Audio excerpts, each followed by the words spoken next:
SpaceTime interview series. My name is Chris Williams, and I'm honored to serve as chair of the Mormon Center for Space Studies within the association. Today, we're very pleased to have with us Mr. Todd Harrison to discuss his timely and interesting report entitled Understanding the Third Space Age. This paper explores the quantitative trends behind this new age and explores the potential for these trends to reduce the cost of access to space and relax design constraints for future space missions and capabilities for both commercial and military applications.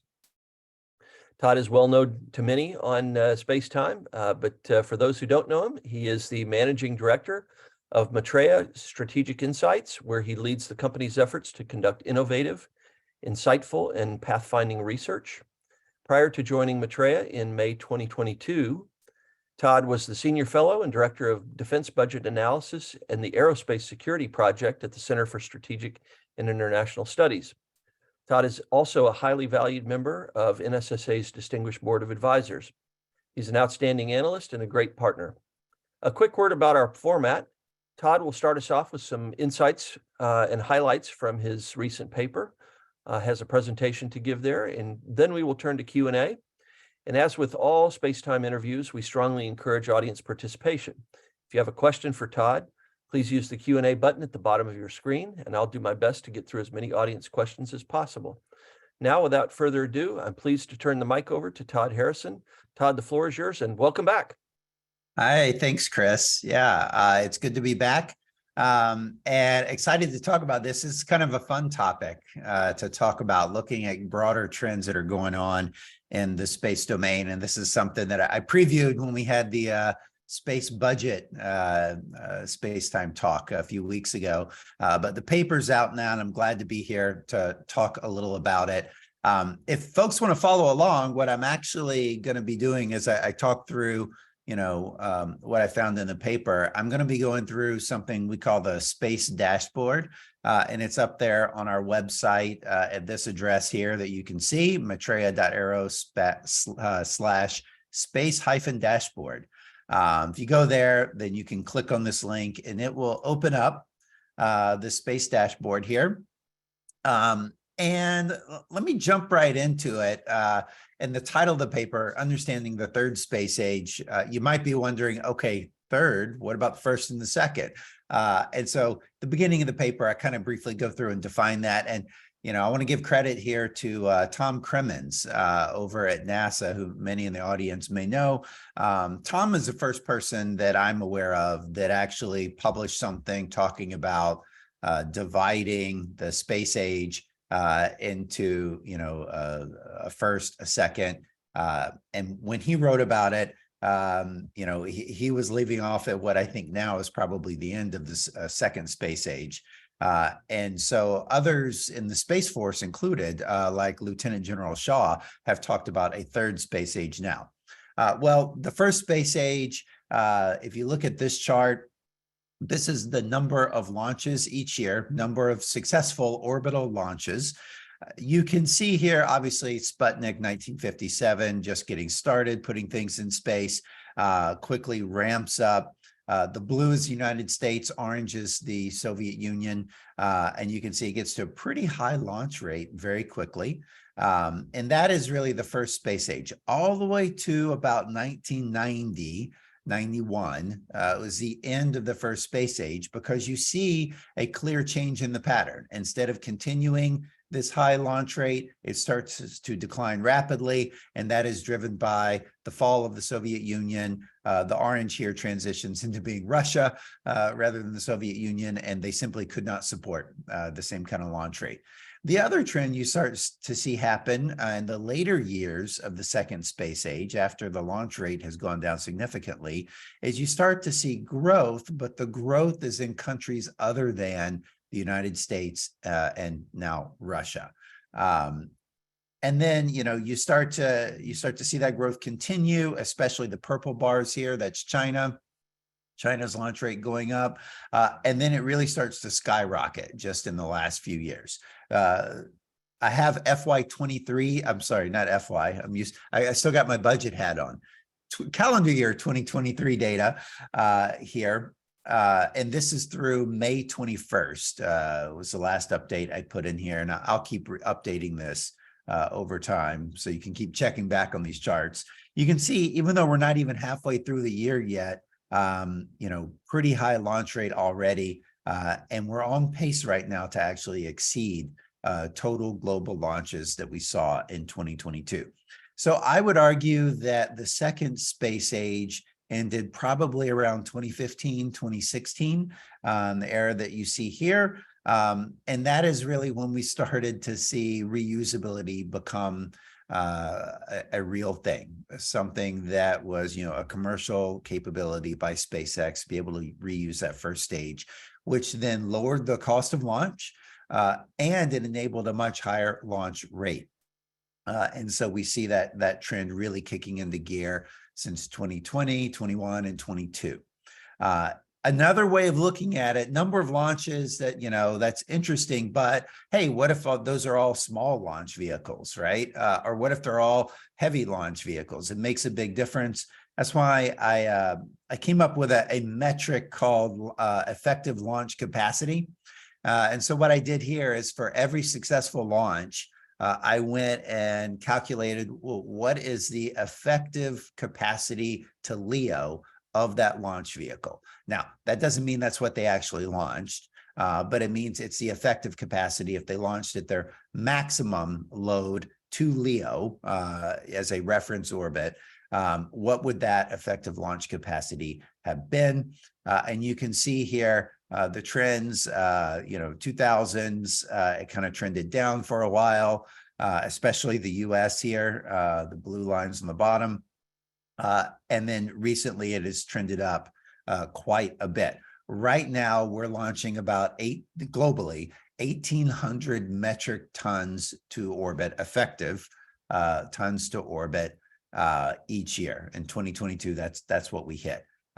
I think it's quite possible that we're going to exceed 2,000. We're really on track right now for about 2,200 effective metric tons to LEO for 2023. It would not surprise me once new launch vehicles like Starship come online that we could easily surpass 5,000 metric tons per year. And that could happen, starting 2025, 2026. Now, that would be aggressive. If that happens, though, it really changes the space economy and the space industry dramatically. We should expect, if Starship comes online as expected, launching, at some point getting up to a launch cadence of once a week, which is nothing compared to what Elon Musk has talked about with multiple launches per day. But at least if they're launching once per week, with the, launch capacity of about 100 metric tons to a sun-sync orbit per Starship, you can just do the math right there. That gets you well over 5,000 metric tons to LEO each year. So, a lot of exciting things happening there. Another way of looking at it, looking at the data, is looking at it by the number of satellites launched. So these are payloads put into orbit, not including things like rocket bodies, that get left over. But these are actual payloads put into orbit each year. Again, you look back in the first space age, this period here in the 60s, 70s, 80s, we ramp up and then kind of reach a plateau. In the 1990s, when we got into the second space age, it started to decline.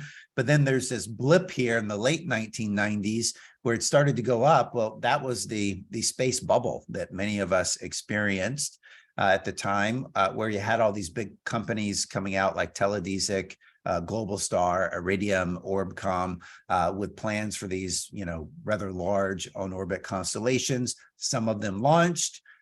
Many of them went bankrupt promptly after that. Others did not end up launching anything at all. And so that bubble popped pretty. And so, we didn't get to see the real growth that we had expected to see there.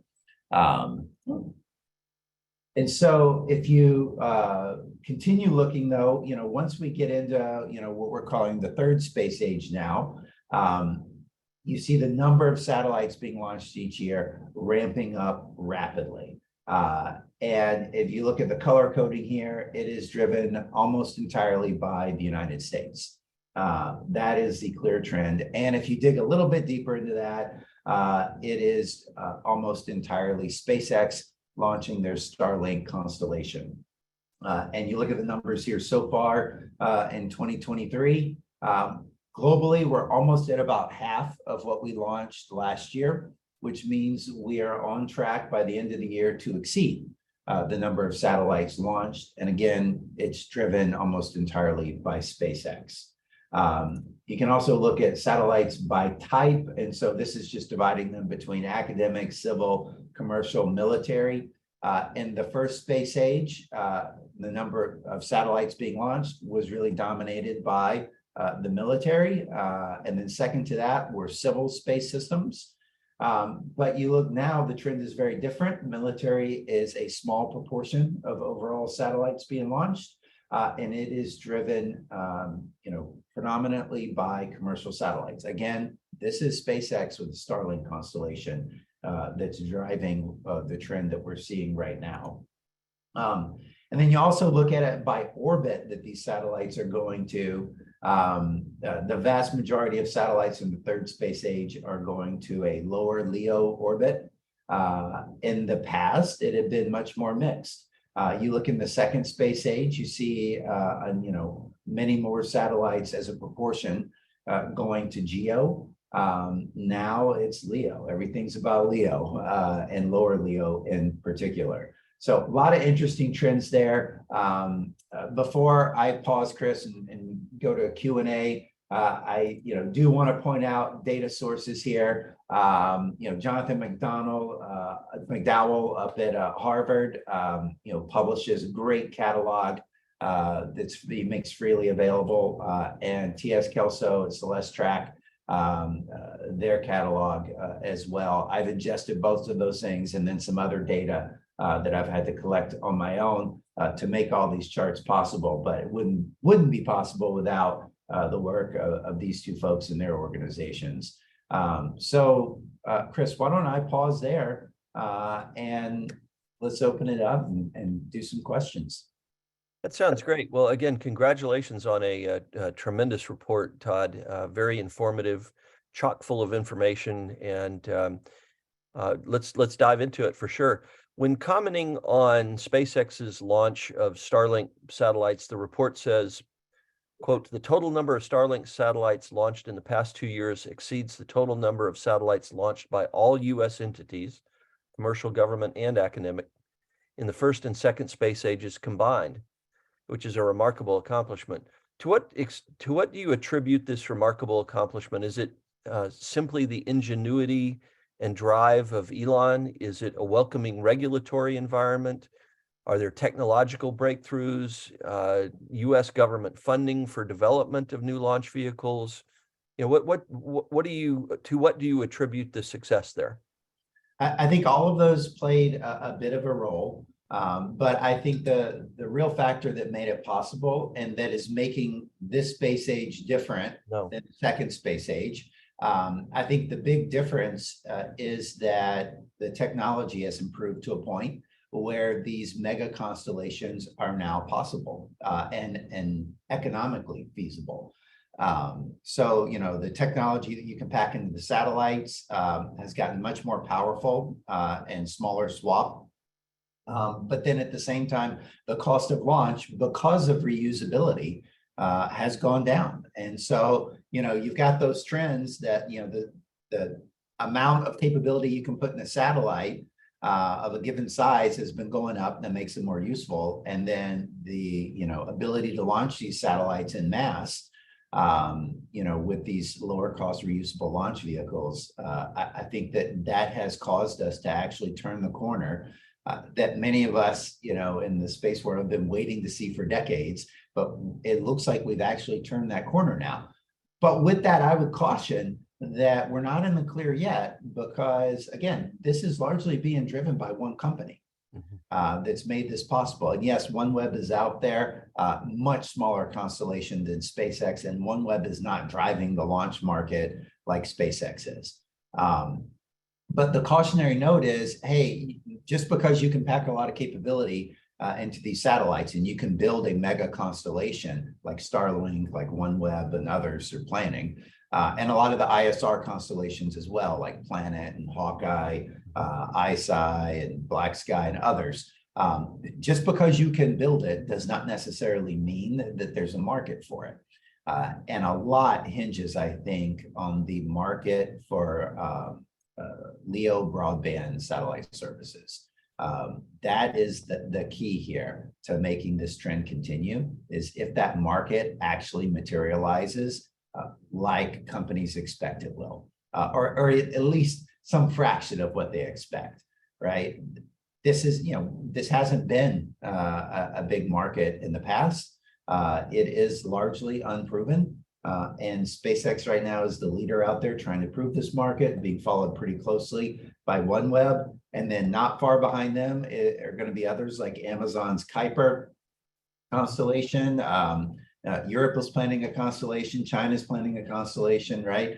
So there are a lot of others trying to get into this as well. But that market actually has to prove viable for these launches and the satellite deployment rate to continue like we've been seeing. Yeah, thank you.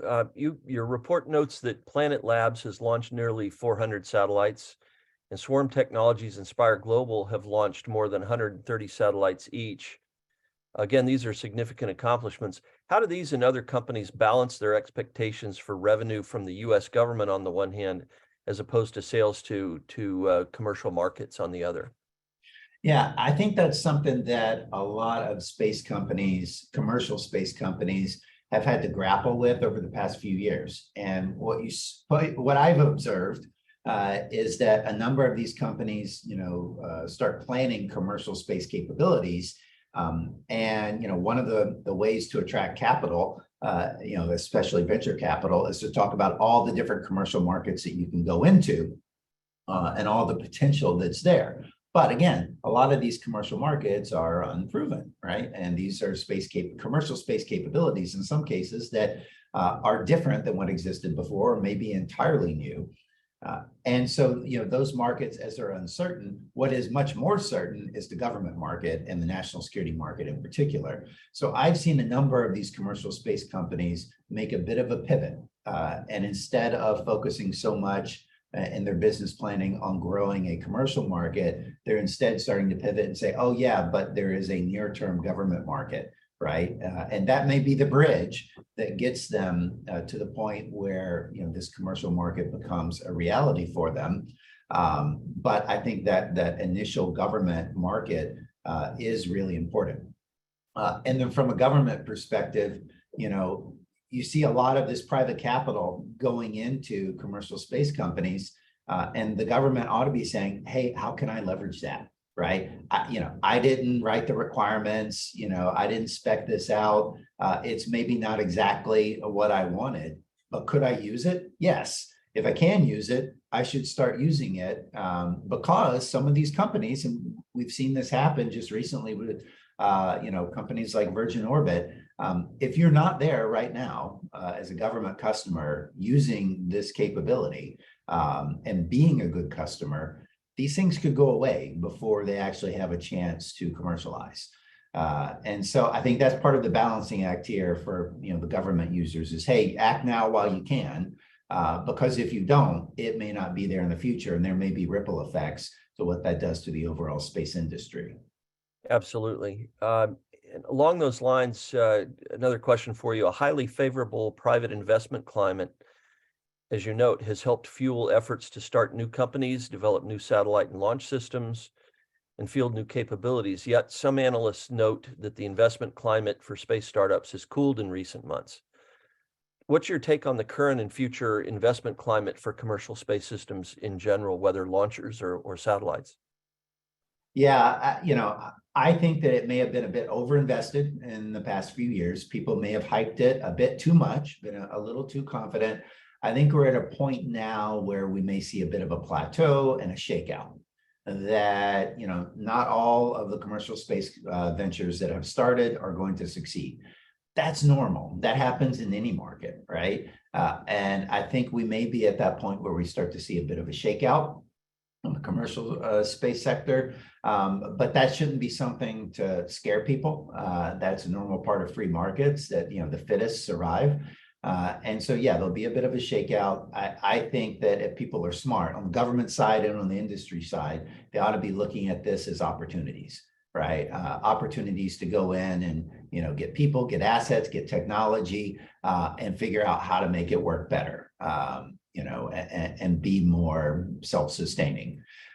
So, you know, I think that, yeah, it's not going to be the free-flowing money that we saw, you know, maybe 3-4 years ago. It's going to be tighter, and I think people are going to be expecting to see results. The number of satellites, as noted in your report, in some planned mega constellations are really breathtaking. You mentioned SpaceX plans to deploy 7,500 Starlink V2 satellites, half of which are to be launched by 2028, and hopes to eventually have as many as 42,000 Starlink satellites on orbit in total. OneWeb is nearly complete in deploying its initial constellation of 648 satellites, but it's proposed a follow-on phase of over 6,000 satellites. And Amazon's Kuiper, as you mentioned, has approval to deploy a constellation of over 3,200 satellites, half of which must be launched by July 2026. What do you see as the future of these efforts? I mean, put your you know, look into your crystal ball. Where do you think we'll be in, say, 4 or 5 years from now on these? Will all likely be successful, or some not? Or what's your take at this point? Yeah, so, you know, the one thing to keep in mind is that, you know, like OneWeb, they've got their global constellation up and running, right? And so now I think the future of OneWeb's constellation depends on, can they actually start generating revenue? And, you know, they've already had some difficulties, as I mentioned in the paper. OneWeb already went into bankruptcy protection. It came out with investment from the UK government, from an Indian company. They're able to, you know, get to the point of finishing their initial deployment of their constellation. But it's not clear to me, unless they actually start generating revenue and they start to prove the business model, it's not clear to me that they, you know, would necessarily have the wherewithal to commit to that next generation constellation right away. So, you know, I think that might be a wait and see approach for that company. For SpaceX, I mean, forget the 40-something thousand number right now. What they have approval for in the V2 constellation is 7,500 of those additional satellites. That's what you got to keep your eye on now. And, you know, like you said, the way the FCC does the approval, you have to have half the constellation launched by a certain date, or you lose that license approval. So they are pressing ahead. You know, they're not a publicly traded company, so we don't have, you know, direct insight into their finances, but it sure looks like they've got the resources, the capital to press ahead with that and at least get to that halfway mark. But that all depends on Starship, because those V2 satellites, the full version of them, the full-size ones, can't be launched on a Falcon 9 or a Falcon Heavy. They're physically too wide. They won't fit within the payload fairing. And so, you know, they are launching a mini version of the V2 satellites now to test out some of that capability, provide, you know, additional capacity on orbit. But really, for them to finish that constellation, they got to get Starship up and running. And then you look at how many launches it would take just to get to that halfway point of deploying that next gen constellation. We are talking about, about 50 or so Starship launches, maybe more than that. We don't know exactly how many they're going to be able to pack into each of those vehicles. That's a lot of work to do between now and 2028 to have, 50 or so launches of a brand new launch vehicle. But it looks like that they are pressing hard to make that happen. And I mean, not to mention there's other dependencies on that launch vehicle with NASA's Artemis program. So I think that's going. Amazon on their Kuiper constellation, obviously it's backed by Amazon. They've got money, they've got resources. But they haven't launched anything yet. They've got a couple of prototype satellites that are going to be launched on the first Vulcan, ULA Vulcan mission. But, beyond that, they are already, ramping up production of satellites. They are pressing ahead, but they are dependent on launches on vehicles that have not yet been flight proven. So they've got issues there as well. And because they're third to market here for LEO broadband, I think there are going to be a lot of business questions about, is there enough of a market to support a third company coming in, especially that they'll be coming in a few years later than both Starlink and OneWeb. So, I think that there are a lot of ifs here. On the commercial space ISR side, I think, there a lot of it is going to depend on, does the government actually figure out how to buy these capabilities, these space services in quantity soon enough before some of these companies say, hey, that's it. I'm either turning away from the government, national security market, or we're going to have to shut our doors and cease operations. So I think a lot there on the ISR side is going to depend on the government. Yeah, that we could spend not just the remainder of our time today, but the weekend and months talking about where the U.S. government is and its ability to fully leverage commercial capabilities for sure. Let me turn to a question from the audience. Question is, please discuss the implications of your research on national security space launch. Given ULA's delays launching Vulcan, is DoD becoming overly dependent on SpaceX? And what other options does DoD have if Vulcan continues to get delayed?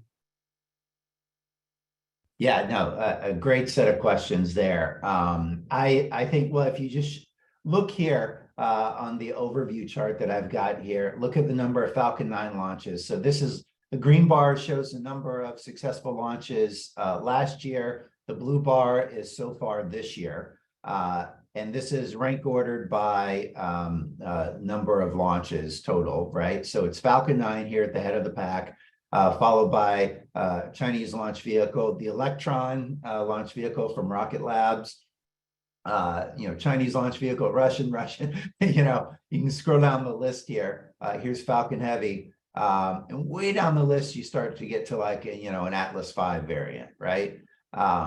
So yeah, we are heavily dependent on SpaceX. If you just filter there, you can see in 2022, effective launch capacity, more than half of the global effective launch capacity was the Falcon 9, that one launch vehicle. And certainly within the US, it was a preponderance of the launch capacity. So far in 2023, look at the trend as well. It's even a greater share of launch capacity that we've seen in 2023.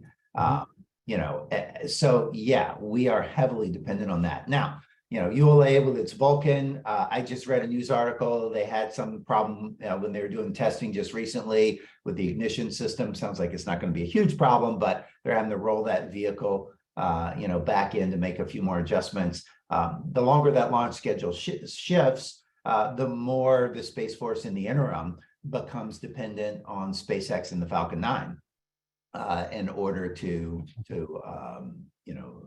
meet all of their launch needs. So yeah, hangups with Vulcan is definitely going to make us even more dependent on the Falcon 9. The sooner that Blue Origin's New Glenn launch vehicle can get into the market, that could help pick up some of the demand and provide an alternative as well. But again, many delays, in that New Glenn launch vehicle. Haven't seen it out there yet, and it looks like it's behind Vulcan in terms of its plans for its first launch. So yeah, incredibly dependent on SpaceX at this point, but there are other vehicles coming in the pipeline. So that's something I'm going to be following closely. And how about Arion 6? You want to talk a little bit about that and where it fits in the equation? Yeah, so the Arion 6, the European launch vehicle, notably, this is something that they kicked off back in, I think, 2014. It has, been very delayed in development. A lot has happened since 2014. For example, reusability has become a real thing in launch vehicles. Arion 6, not designed for reusability. I should also mention, nor is the Vulcan designed for reusability. But the New Glenn is. The first stage will be reusable. Starship, the whole thing is supposed to be reusable. So Arion 6 entering a crowded market, I think, by the time it actually comes around.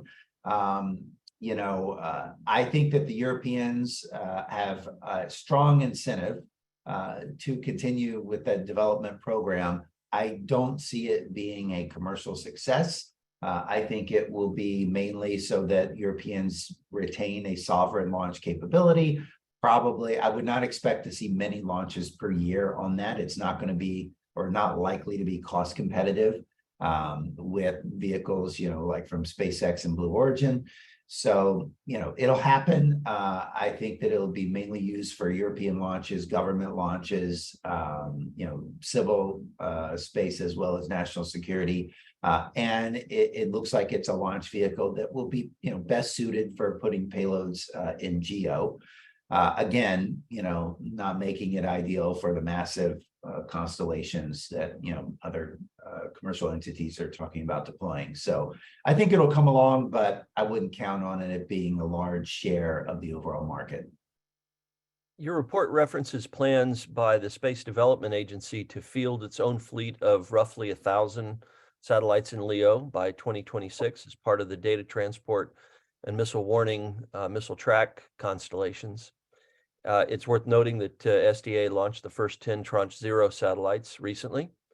What are the biggest technical and other challenges you see facing SDA, both in terms of the proliferated constellations that they're seeking to deploy, and getting those on orbit in terms of launch, launch manifests, et cetera?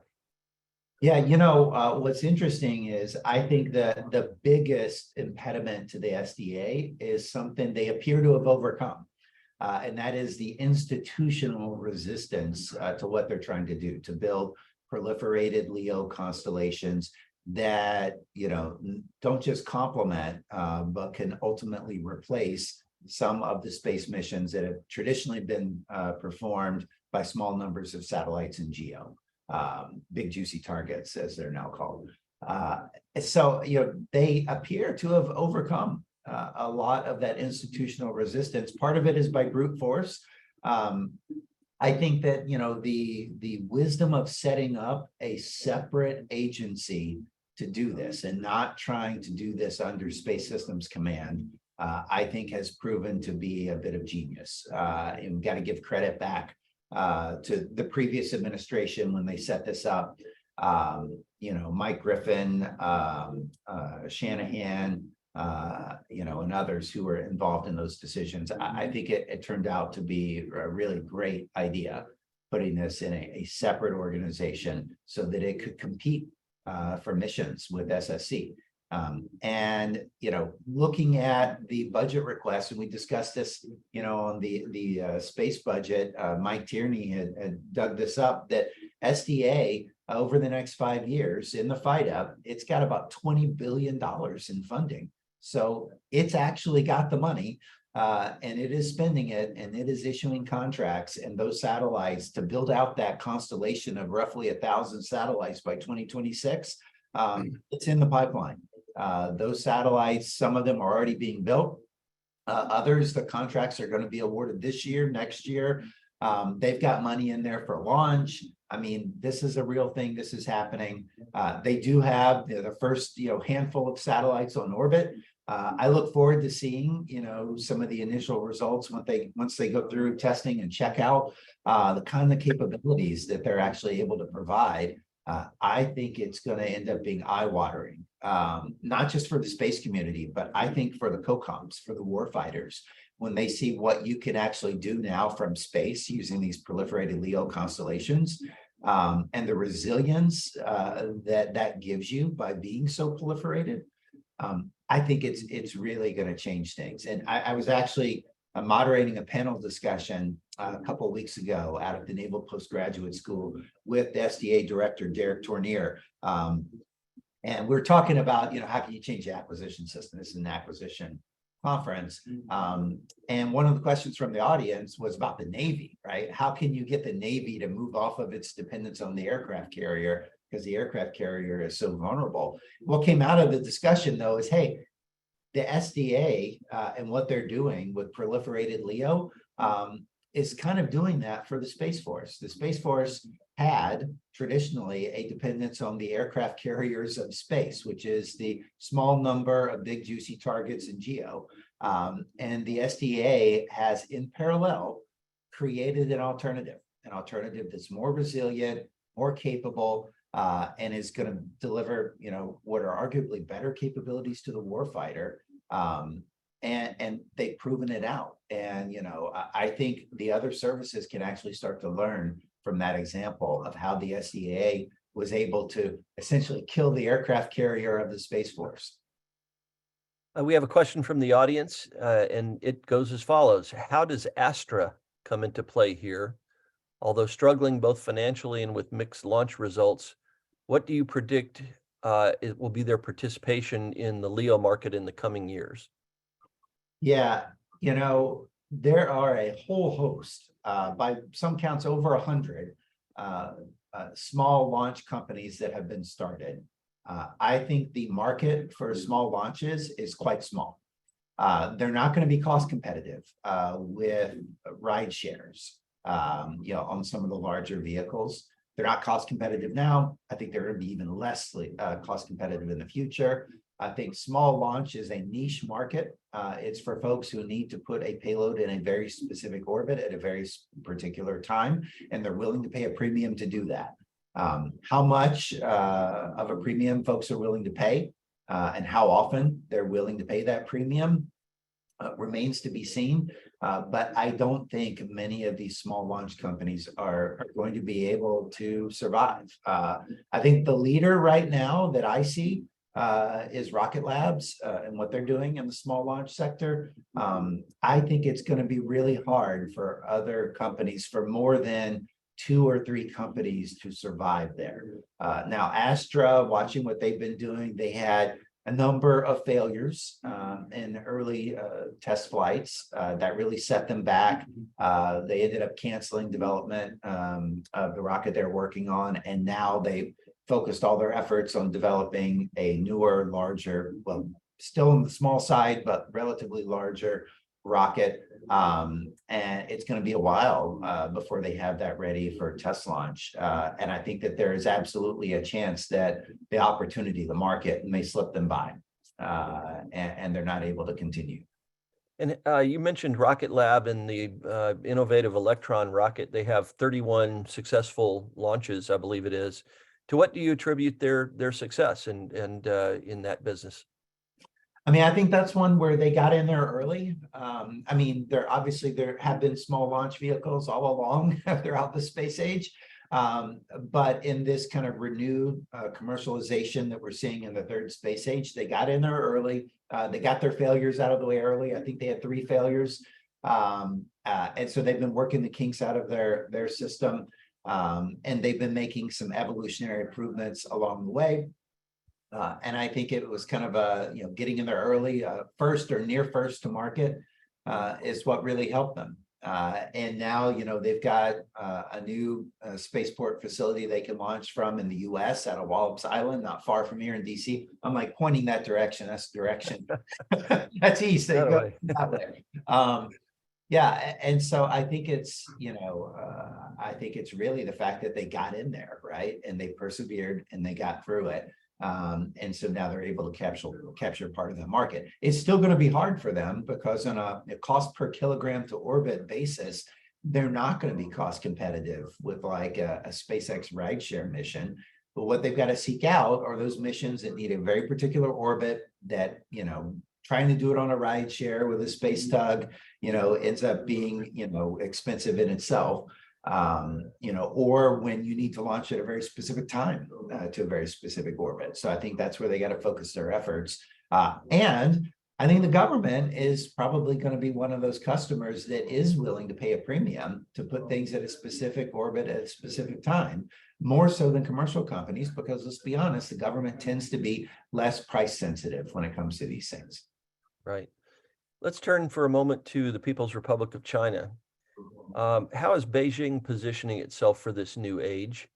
How rapidly and effectively will the PRC be able to exploit the availability of cheaper launch costs and small sat constellations for economic and military missions? And for example, your report references SatNet, a Chinese company, which is filed with the ITU for a LEO constellation of nearly 13,000 satellites.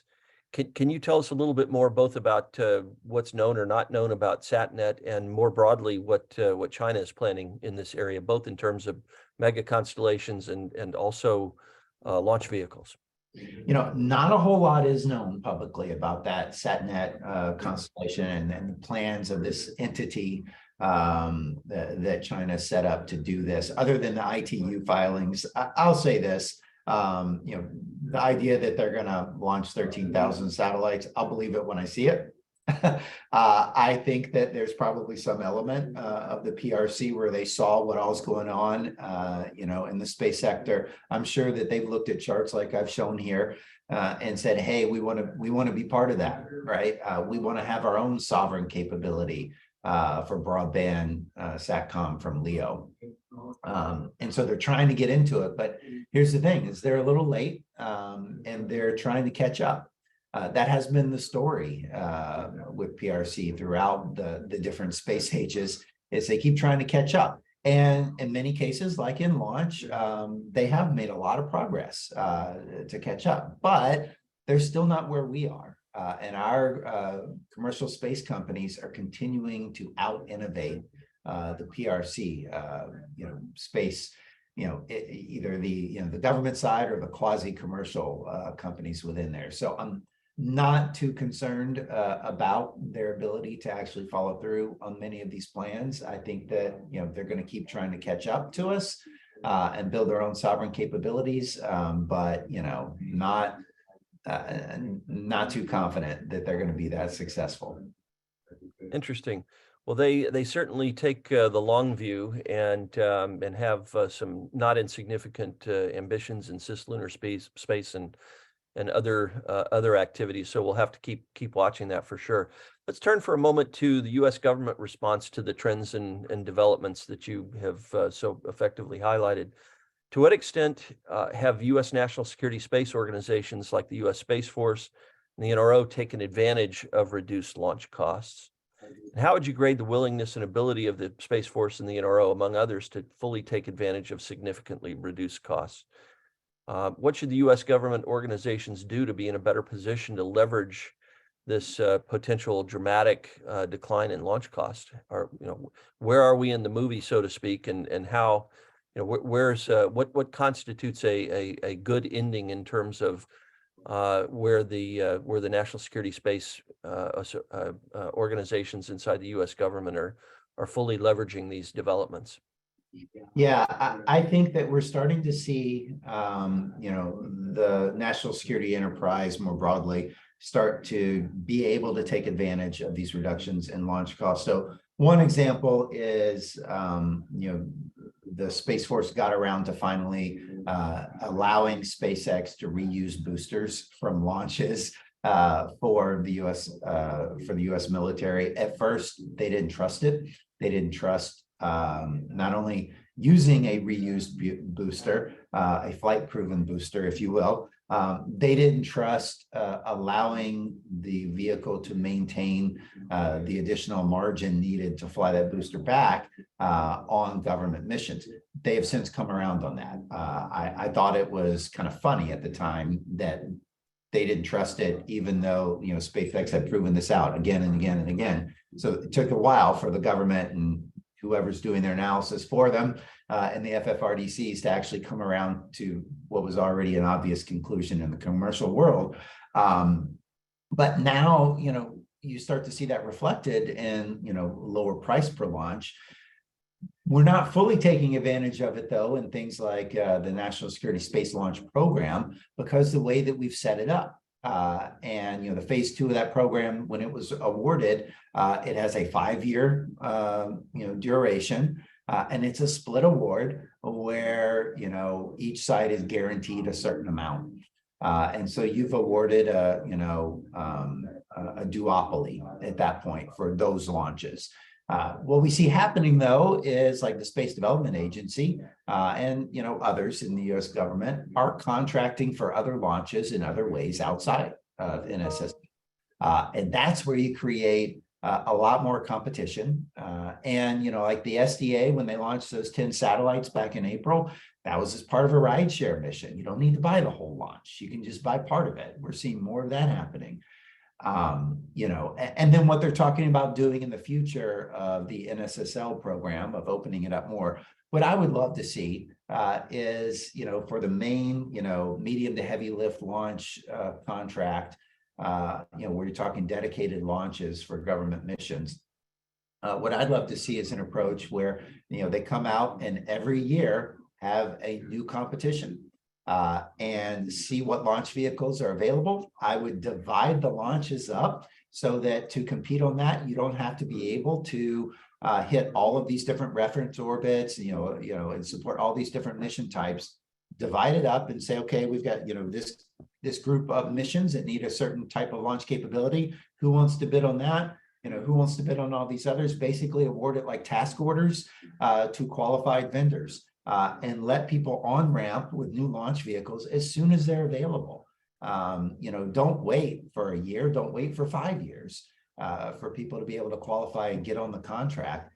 And that's the way that we ought to be doing it for commercial space services as well, not just launch, but things like satellite communications, ISR, you name it, on-orbit servicing.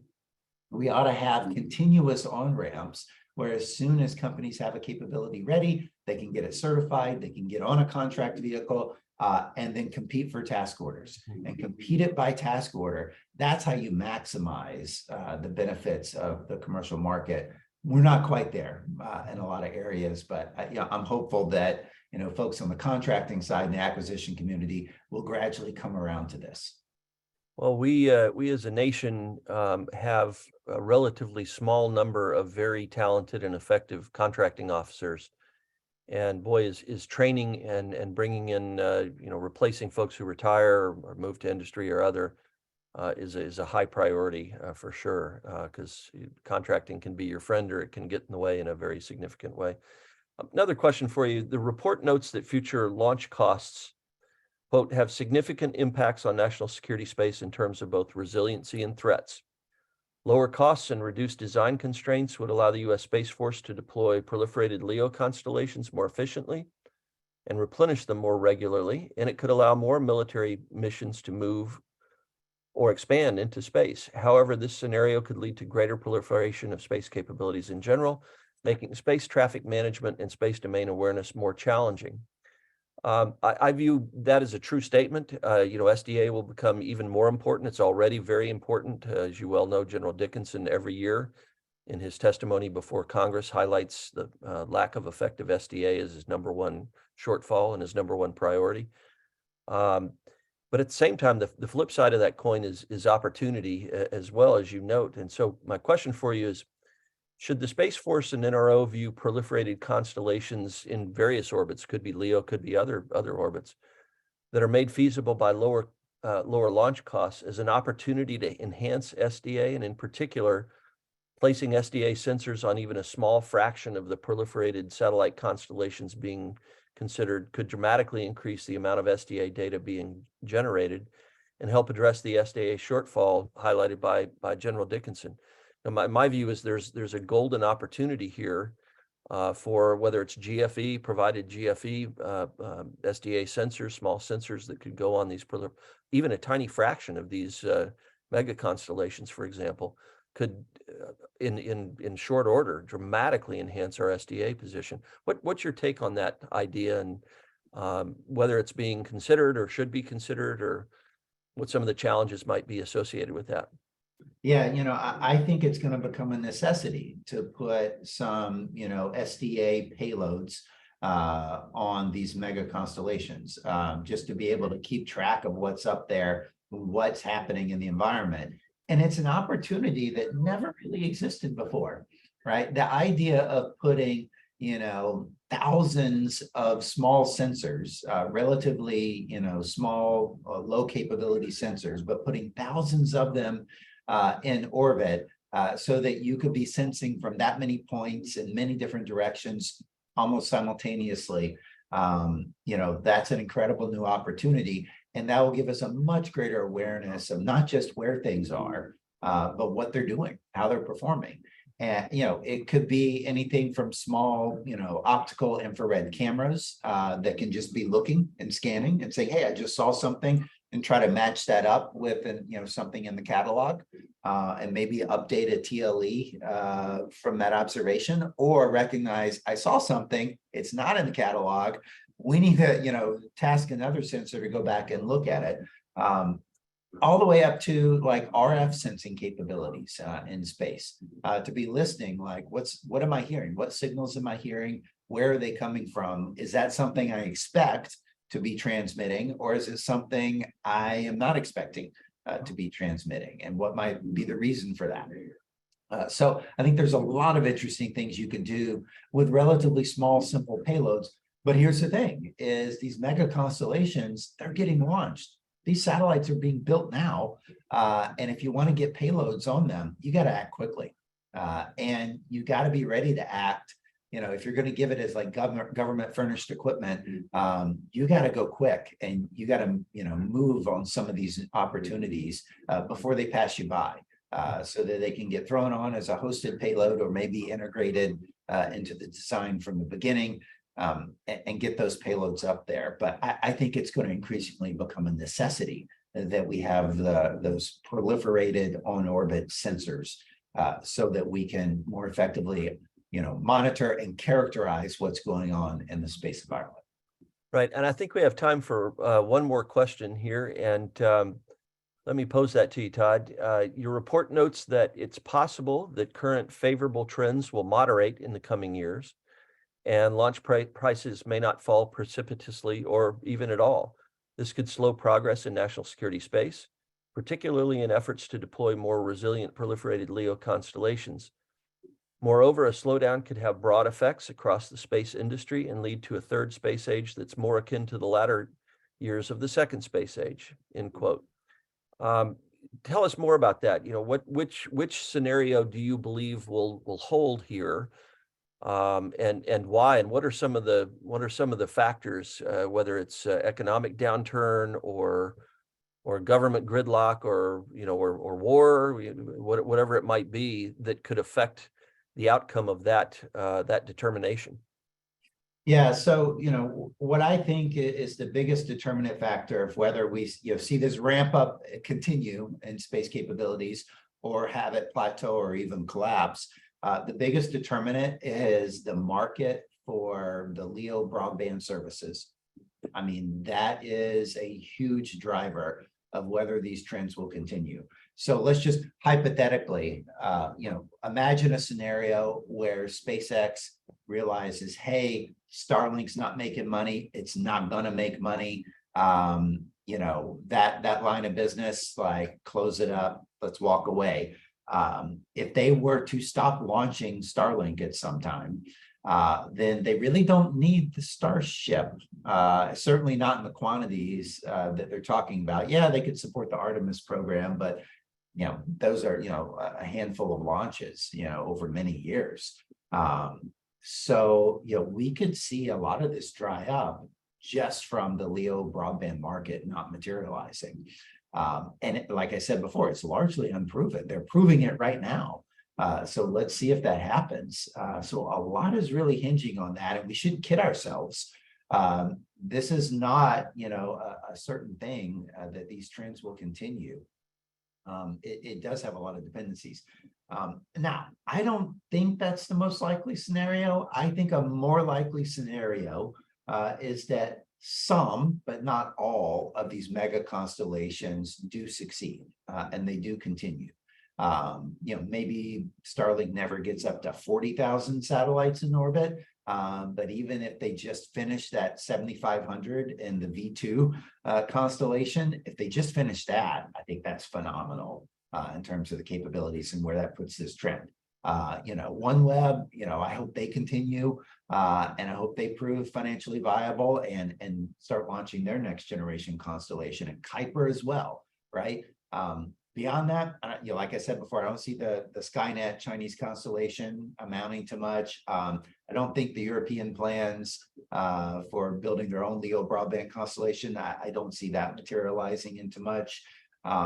But that's not necessary. Those things aren't necessary for this to continue. And in terms of the major launch vehicles, the medium, heavy, and super heavy lift launch vehicles, as long as we've got Starship and a viable competitor, whether that's Vulcan, whether that's the New Glenn, Arion 6, some combination of those, I think we end up with a very healthy launch environment as well on the upper end of that spectrum. So, I think more likely than not, we're going to see trends continue up in the coming years. And it's going to be a wonderful time for new space missions and new space opportunities to open up for commercial, civil, and military. Well, thank you. Really appreciate it. Sadly, we're out of time. Todd, again, congrats on an outstanding report. If folks have not seen it, it's called Understanding the Third Space Age. I really enjoyed reading it, as you and I talked about before we launched this show today. It was a very, very insightful report, chock full of useful information. So thanks, Todd. Thanks to our audience. We deeply appreciate your participation and your probing questions. Please feel free to visit us on the NSSA website. That's www.nssaspace.org. There you can find links to previous unclassified SpaceTime interviews, scholarly reports on various topics, and other valuable materials. With that, thanks again for joining us for today's SpaceTime interview. Everyone have a great Memorial Day. We're so blessed to live in this remarkable land that gives us opportunities like Todd has described. And until we meet again, everyone have a great day, everyone. Thank you so much. And Todd, thanks again. We'll see you soon. Thanks, Chris.